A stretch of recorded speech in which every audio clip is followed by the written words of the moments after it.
as if woman Bakaba at the POG political media. No, say, Gia, a Jesse, and that's a Ghana headlines in the B, and then so Yensa can, a babe, a betting synthesis, where they are POG, a bigger phone, almost one no matter the echo so, a woman Ghana, a political space in him.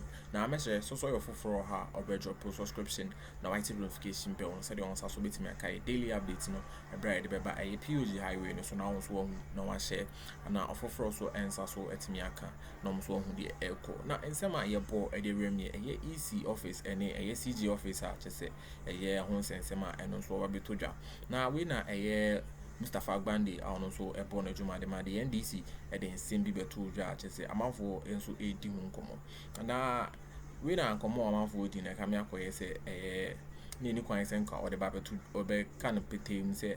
Say a EC and a CJ no a tokono and a J-mensa and a Astrafo in a say to me Pamomo at the free a office. Now we na Amoto Woman's afraid a year Martin Kpebu on also boy to Madamadi over team sell also and Fanano DCM and Mecca a yes answer me. Now we na Omo no on also HM Cassidy a year Gbande and a dear and Marcos no one in name.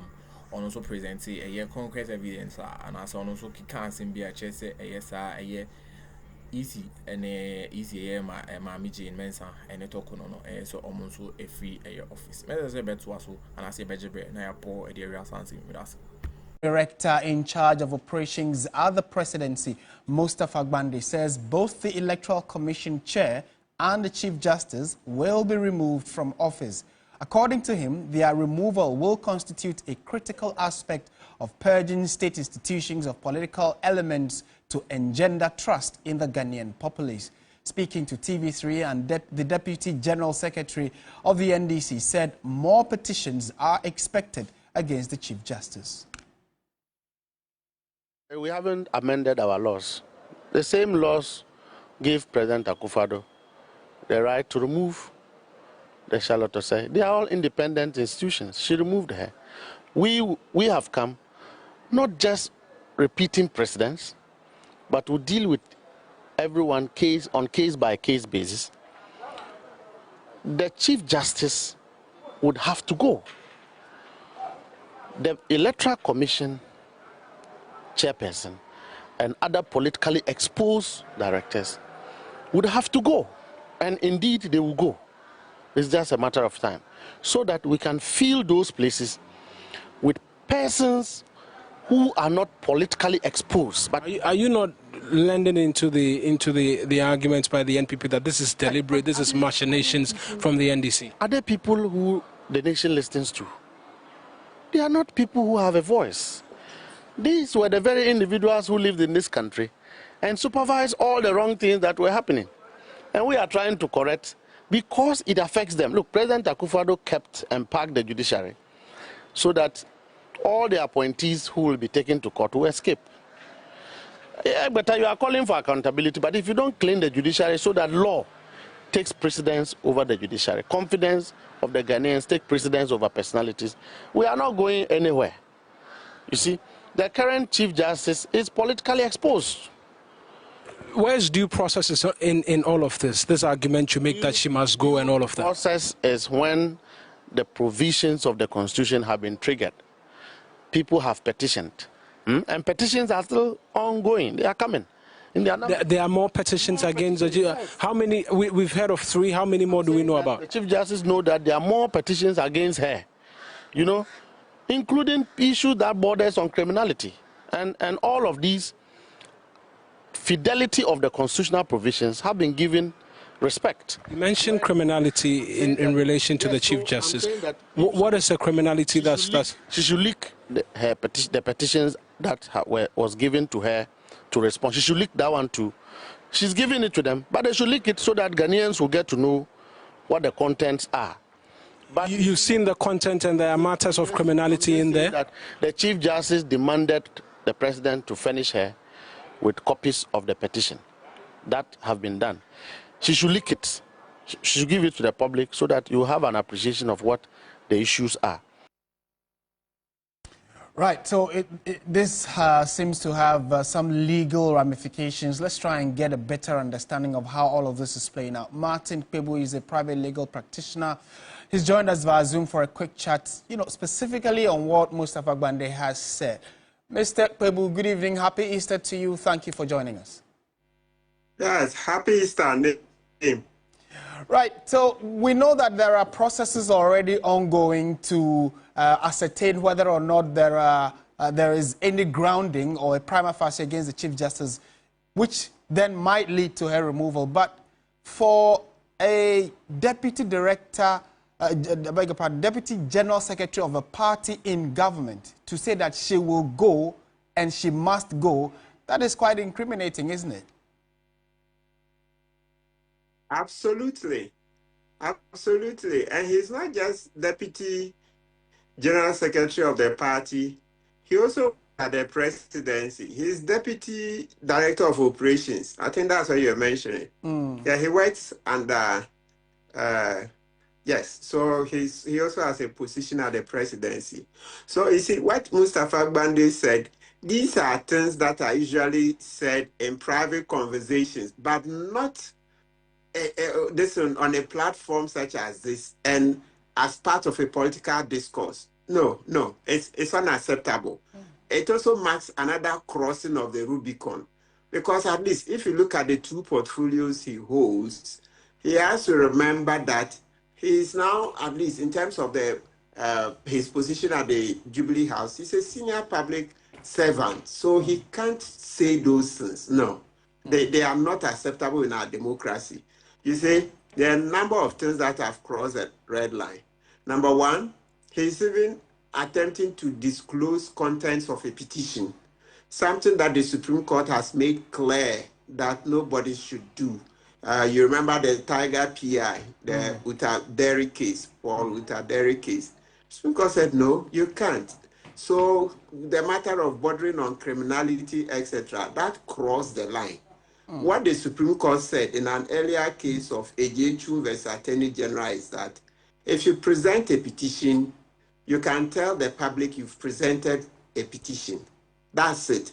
But not the contents. Not the contents. That place, Mustafa Gbande crossed the line. Not the contents. So the matter of bordering on criminality and the rest is way beyond what we've agreed as a body politic in our constitution. You say. Then number two, the matter of saying that they will be removed. You see, the context in which he said it, he hasn't laid enough foundation to show that he means due process. Right. But if you look at the way everything has been said, even including asking you and daring the Chief Justice to disclose the contents of petitions, something to that should not be done. So you see, that's another red line that he crossed, asking the Chief Justice to leak the contents of the petition. No, Article 146 of the Constitution doesn't allow that. Right. So if you look at the totality of his interview, he hasn't given enough space for due process. You see, that's the same thing that the MPP did, was it 2 days ago? Or was it even yesterday? Yeah. And then we mentioned the same thing, that they had also crossed the Rubicon. You see, I predicted it, that with what they had done by the MPP calling the petitions frivolous, etc., they were daring people on the other side to come out with evidence, to come out with some kind of details of the petitions. That's what we are seeing. And even beyond this interview, if you watch social media, etc., people are beginning to bring out stuff that were hidden. Right. I mentioned it. I said what the MPP did was wrong. It was going to ginger people to bring out information, bring out all those. And now the media is awash, social media, with other details. I won't go into that here. Yeah, but I'm sure lots of viewers have seen those things.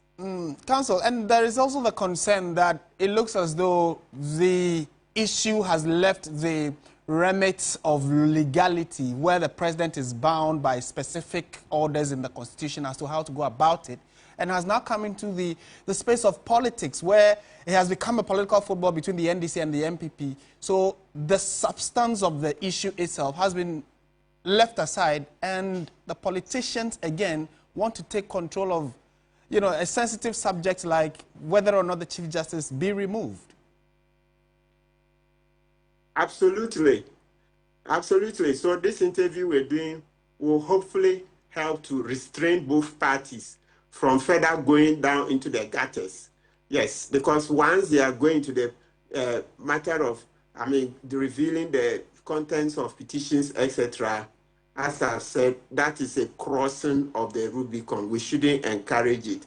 So hopefully with this interview and tomorrow, we'll continue on the key points in the morning, right? Okay. So hopefully we'll be able to restrain them from further damage. Okay. And finally and briefly, we also know, for instance, he is saying that we will remove them and replace them with people who are apolitical or politically neutral. I mean, if it takes a political party to champion the removal of someone like the Chief Justice, whoever they bring in would also be seen through political lenses. Wouldn't you agree? And then it raises more questions as to the neutrality of that individual. Well, you are not the only one saying so. You remember at the MPP press conference, they said it, that the person coming when this Chief Justice is removed is an NDC party sympathizer. That is what Lawyer Darko said. MP for, is that, I've forgotten the name. Lawyer Darko. Yes. He read the MPP statement at their petition, their press conference, right? Yeah, so he's already said it. And you see, so then that brings back the matter of, in the new constitution, in order. So like POG Media, any do no book on some so be like, and as I subscribe to a POG Media so or better post subscription now also was say no for also answer so what me can also on material so POG Media space in so now in some Kpebu de to Gbande come here say aban bi aba ono so de san Akuffo yi and as more than no be some no so de ne de aba na MPP for the past 8 years and as more aban ba aban no omo yi almost sign reshuffling NDC Akuffo and as a personnel and also boy juma CJ office and EC on into NDA tradition say political party be about Bema on also the Nipa Beba and the Ababe Fele Star offices. In Tivena, Mana nye be a giddy said almost 20 Sereni Abasane, there a J-Mensa and a tokono almost with me a free office, not to say a NDC4 and so the money power show them. To avoid sentence, so for Akuffo and others have already said it, and I support that in our new constitution, the president should not be appointing the Chief Justice. No. We want a better form of separation of powers. And indeed, when Chief Justice Thr0w herself was being vetted, before she was appointed, confirmed as Chief Justice, she mentioned it when she was asked that what does she want changed in the Constitution. She mentioned that it's not appropriate to have a president have a role in the removal of justices, etc. This particular matter she's going through now, this Article 146, and the role the president has to play. Chief Justice Thr0w said it, that no, it's not good for our democracy. Perhaps she should have, fought for President Akufo-Addo to start the process, you know. Now with hindsight, I'm sure we are all wiser that we should have. You know, we kept crying that Akufo-Addo should let us change this constitution. He should let us change this constitution, but he will have none of it. So now you see, so we pray that President JM would, really allow the changes that we are clamoring for to be effected. We know Kwesi Prempeh is chairman of the Constitutional Review Commission, and we are expecting that all of these matters will be dealt with in their report. Okay. Counsel, thank you so much for your expert thoughts on these subjects. Martin Kpebu is a private legal practitioner. Thank you for your time this evening. And now, with only 19 days remaining for President Mahama to fulfill his 120-day social contract, many are eager to see whether or not the president will deliver. But what are some of the achievements and the outstanding promises yet to be delivered? Judith Brown reports. 26 promises, 19 more days to fulfill. At the core of the John Dramani Mahama campaign was his 120 days promise. With 101 days already spent since his inauguration as President of Ghana, what has been the progress so far? Well, let's break it down. Now, out of the 26 promises, President Mahama has delivered on 5 key promises. He appointed his cabinet ministers within 14 days, as promised, and nominated a total of 42 ministers, including non-cabinet and regional ministers. Well, along the line, the National Education Reform Conference was inaugurated on February 18 in Ho.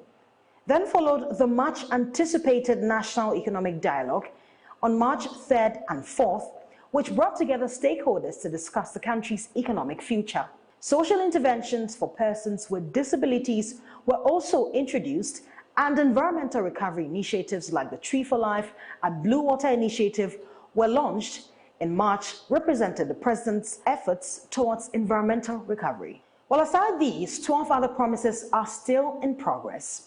The government, among others, is working on forming a lean government and an efficient one, although the appointment of 46 ministers so far reflects efforts to streamline governance. But while the e-levy and the betting tax have already been scrapped, government is yet to scrap the COVID levy. Seed funding of 51.3 million cedis has already been allocated for the establishment of the Ghana Women's Development Bank, and initiatives like Ejumara, as well as national apprenticeship programs, are yet to be inaugurated, although a committee has already been set up. Well, despite these gains, however, 9 promises remain unfulfilled, including the yet-to-be-established Code of Conduct for government officials.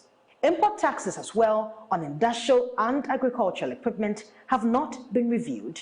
Forensic audits into corruption scandals are still pending, and a ban on political appointees buying state assets is yet to be confirmed. But while significant progress has been made, it is evident that there's still work to be done. Will President John Dramani Mahama be able to complete all remaining promises with only 19 days left? Well, we're yet to find out. Judith Brown, TV3 News. The Asogli State Council in the Volta region has destooled Togbe Afiacho III, Mankralo of Ho Bankwe, citing him for constant misconduct and disrespect to the overlord of the area, Togbe Afede. The decision was officially announced Thursday, the 17th of April 2025 at the Asogli State Palace in Ho, where traditional rites were performed to signify his destoolement. There's more on this report by Faisal Abdul Idrisu. Fred Yao Akodo was installed in June 2023 as Togbe Afiachwa III of Bankwe, but shortly after his installation, his conduct and public utterances came under heavy scrutiny and criticism. He was persistently accused of overstepping his mandate and, in effect, attempted usurping the powers and authority of the Agbogumafia of the Asogli State, Togbe Afede XIV. In October 2024, some queen mothers of Bankwe embarked on a street protest to demand for his removal, citing him for invoking the gods of the land to lay a curse on one of the queen mothers following a disagreement, a move they described as abominable. But on Thursday, the elders and keymakers of the Asogli State, after what they described as an exhaustive consultative process, undertook a painstaking task to remove him from his position on the orders of the overlord, Togbe Afede XIV. I've assumed the powers to himself that he is the overlord, or the tutor, as we said in Ebe, of Ho. So Togbe Afede, the Agbogumafia, is under him. Anything that Togbe wants to do, Togbe should seek clearance from him before he goes ahead to perform his duties. This thing came to the notice of the elders in the town. They tried to caution him, but in fact he has got wayward. Anyone who wants to advise him, then he also has his share of the pound. He even went to the stand, writing all sorts of defamatory matters about Togbe and the Asogli State. Some are on the social media. You yourself too, you have some of them because you have been interviewing him on your media houses or on your airwaves. So it has reached a point where Togbe have seen that enough is enough. He because he have invited him so many times that he wants him to sit as child and a father so that they talk over issues. But he is saying that he have a case which he wants the whole world to hear. So instead of him coming down to allow Togbe and the elders to settle this matter amicably in the room, he has come out with it. The traditional authority has subsequently directed the public to refrain from treating him as a chief and also cautioned the media not to offer him their platforms to tarnish the reputation of the Sogli state. Faisal Abdul-Idrisu, TV3 News. And now to some Easter-related stories. This year's celebrations have been hit with shortage of vehicles on routes Kpebu at most transport yards, leaving several passengers, including indigents, stranded. While some say they would go home if they fail to get vehicles, others are bent on making it to the Easter destination. George Queening reports. In this long winding queue is Queen Flo. She has been in the queue for more than 3 hours just to make it to Kpebu, which is synonymous with Easter. As an Obom indigene, she cannot miss a homecoming being organized by her grandfather.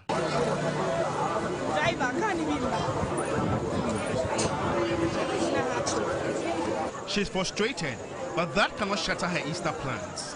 I just want to leave. I just want to know that I'm in a car. No matter how it is, I'm going to get there. So that's all I want. I just want a car.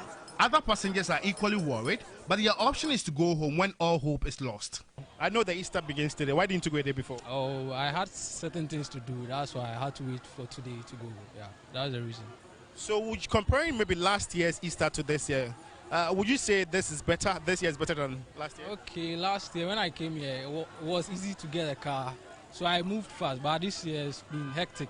I've been here for a long time now. So I think last year was quite okay than this year. This very area has been designated for vehicles going to Kpebu, and I'm told by operators that as at 12:30 today, more than 70 vehicles have left this premises, hoping that more will come to clear the backlog of passengers here who are en route to the Easter destination. Most of them are frustrated. Hopefully, they get to their destination in time. Daniel is a driver, and he has not been home since Monday. He admits cashing in, but fuel is taking chunk of the money. He wants government to check the fuel price fluctuations. There were more vehicles at the VIP yard when the team visited. Unlike Kpebu, transportation to Kumasi and its respective routes, including Sunyani, are seamless. The National Road Safety Authority has cautioned drivers to prioritize safety during this Easter celebrations. Hopefully, this one would be for the books as an accident-free Easter. George Queening, TV3 News, New Plan Station, Accra. Also, as the annual Kpebu Easter Festival kicks into full gear, the Ghana Tourism Authority aims to increase flights from 138 last year to 200 this year on the iconic Akroma mountain. Yvonne Ikwe reports that more women are conquering.